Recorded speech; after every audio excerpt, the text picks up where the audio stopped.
جو شخص عورت، موسیقی اور رقص سے محبت نہیں کرتا وہ ساری زندگی احمق رہتا ہے۔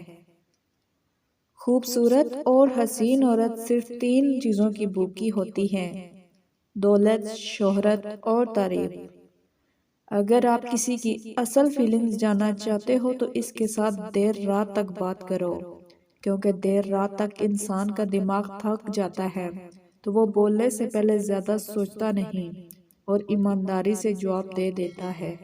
مرد بھی عجیب چیز ہے، وہ اس سے شادی نہیں کرے گا جس سے وہ چھپ چھپ کے ملتا رہا ہو، باتیں کرتا رہا ہو، لیکن اس سے خوشی خوشی کر لے گا جس سے کوئی اور چھپ چھپ کے ملتا رہا ہو، باتیں کرتا رہا ہو۔ ایک باپ لکھتا ہے کہ میرا بیٹا اس وقت تک میرا بیٹا ہے جب تک اس کو بیوی نہیں مل جاتی، اور میری بیٹی اس وقت تک میری بیٹی ہے جب تک میں دنیا سے نہیں چلا جاتا۔ جب ہم اپنی ذات کا اختیار کسی دوسرے کے ہاتھ میں دے دیتے ہیں تب ہم اپنے ساتھ دنیا کی سب سے بڑی زیادتی کرتے ہیں۔ ہار جب قسمت میں لکھی ہو تو ہرانے والے کی مہربانی سے بھی ٹال نہیں سکتی۔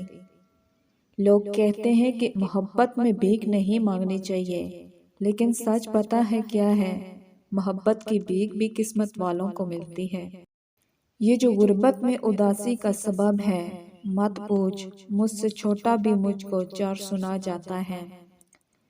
کسی نے بالکل ٹھیک کہا تھا کہ اپنی محبت سے دستبردار ہونا خود اپنے ہاتھوں سے اپنی شارب کاٹنے جیسا ہی ہوتا ہے۔